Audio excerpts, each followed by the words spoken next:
We cry for your grace, Lord, and let it flow. We pray for the grace, let it flow. Let it flow, yeah, yeah, yeah. Let it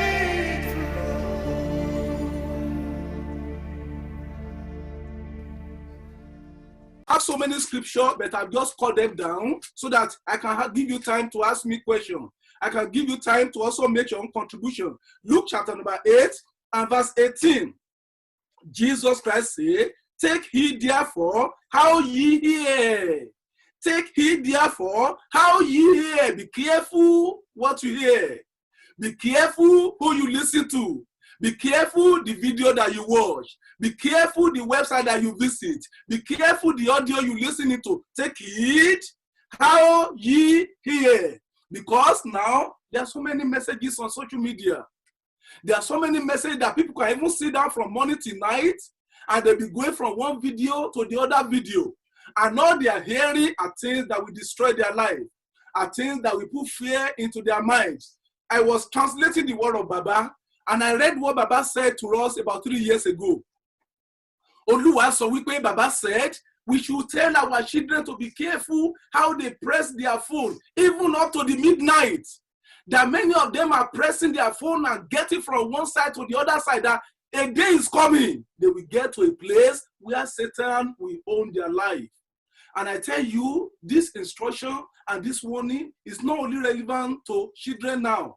It's not only relevant to the youth now. It's even relevant to us parents. Many homes, the father is on the top floor, and the mother is on the flat below, and they are all busy on their phone. Nobody have time for themselves again. You see families sitting together, they are all on their phone. That one is watching something on Instagram, that one is on Facebook, that one is on YouTube, that one is on WhatsApp, and there is no connection. And Baba has warned us. Our God has warned us. Be careful how you hear. I know at the end of this study, you will be careful what you hear. You will be careful what you are exposed to. Because there are so many lies now doing the rounds on social media. I cannot emphasize it more. Because so many of those things, they will give you 10 points. Number 1, Jesus is Lord. We all know that is true. Number 2, God is the Father of Jesus Christ. We know that is true. Number 3, you have to be born again. We know that is true. Number 4, righteousness is good. We know that is true. And then they put number 5, number 6, number 7, number 8. Number 9, they will tell you the rapture has already taken place. And now we are expecting the Antichrist. And then number 10, they will say, send this to all your contacts. If you don't send it to all your contacts, you will die. And their blood will be required in your hands. And then what do? You begin to circulate. Do you know there is a lie in that message? Point number 9 is a lie. Rapture has not taken place. Because if rapture has taken place, I will not be here. What about you? What about you? What about you? If rapture has taken place, as many people that are born again, as many people that have given their life to Jesus Christ, they will not be here. And the Antichrist cannot come until the rapture happens. So when you see a message that contains a lot of truth, but there's a small lie in it, you have to be careful before you accept it. Number 2, it said be slow to speak. What is the meaning of that? Make sure that what you are speaking or writing or posting or sharing on social media is the truth. Not just partial truth, but the whole truth and nothing but the truth. People circulate something to you, and they say this is happening now in Congo, and they say river has turned to blood in Congo, and they say there's a river in Nigeria that turned to wine, and then they circulate it on social media, and they say the end of the world has come, and then you begin to share the same message, and this thing is not true, and this thing is not correct. Somebody said, look at the whole Spain. They fell on their faces, worshiping God. And we did a small Google search. We see that the people that they said were in Spain, the thing actually happened in Peru, where some people were protesting against their government. And they put it on social media that the whole of Spain, they fell on their faces. All of them of any faith, and they are worshiping God. I know that we're going to worship God eventually, but that was a lie. You cannot promote the name of God by sharing lies. So be slow to speak. That means before you share that information, think about it before you share it. Pray about it before you share it. Think about the consequence and the repercussion before you share it. In India, a lot of people were killed because of fake message on social media. A lot of people died. They lost their life because people believe what they are saying. I pray that God will help us to be slow to speak in Jesus' name. Amen. And number 3, it says slow to wrath. That means don't get angry easily. Do not get easily provoked. Anger will stop your mind from receiving the truth from God. When you are angry, don't reply messages and be careful what you say. Some people, you may receive a message and the message really upsets you and you are angry and you just reply and you curse the person. No, don't do that. When you are angry, number 3, we're going to continue point number 3. Unacceptable religious practice. Verse 26 to 27, the book of James.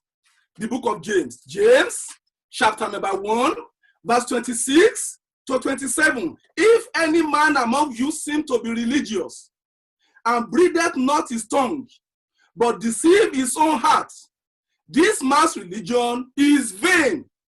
Pure religion are not defiled before God, and the Father is this, to visit the fatherless and widows in their affliction, and to keep himself unspotted from the world. Praise the Lord. Hallelujah.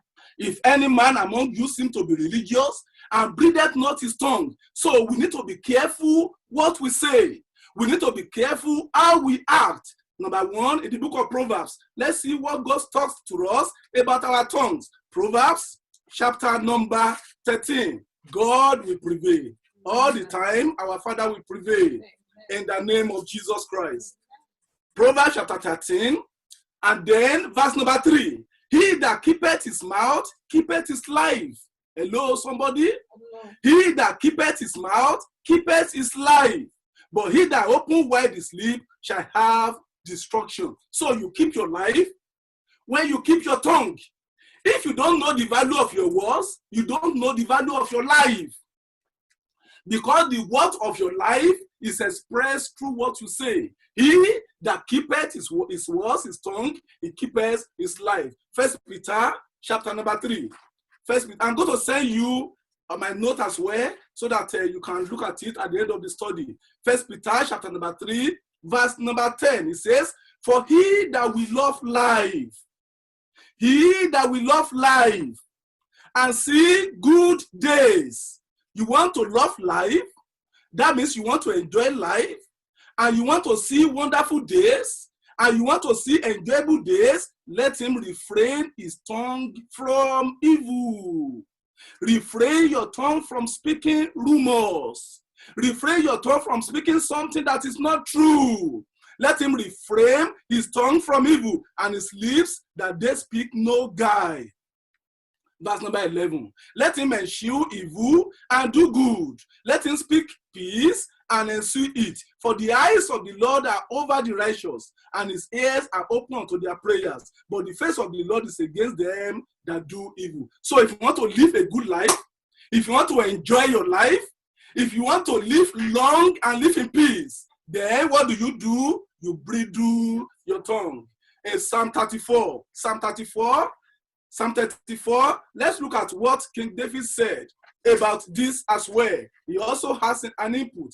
34, verses 11 to 14. Psalm 34, verses 11 to 14. Come, ye children, hearken unto me, I will teach you the fear of the Lord. What man is he that desireth life? Can you see that? And loveth many days. You want to live long, that he may see good. You want to see good day. You want to have peace of mind.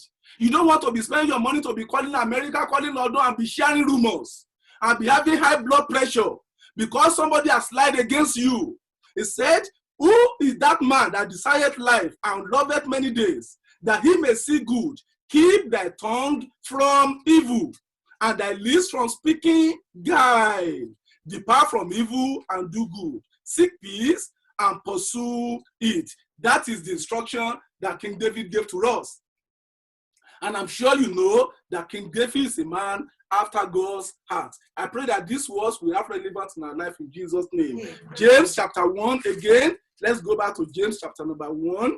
And then let's look at verse number 27. It says, pure religion are not defiled before God. And the Father is this, to visit the fatherless and widows in their affliction, and to keep himself unspotted from the world. So religion that God likes, the pure religion from the Lord, from the perspective of God, not from your own perspective, not from your own thinking, not from your own mind, but pure religion are not defiled before God and the Father is this, to visit the fatherless and the widows in their affliction. It doesn't mean you have to travel and meet them. You can send help to them. You can call them if you know their number. You can help them in any other way that you can help them. To visit the fatherless and widows in their affliction, and to keep himself unspotted from the world. The man that just came on our Zoom conference, video conference now, to expose himself, is just because of... Let it flow. Oh, the Spirit of truth, let it flow. Overwhelming flow, like a mighty rushing ocean, like a mighty rushing ocean.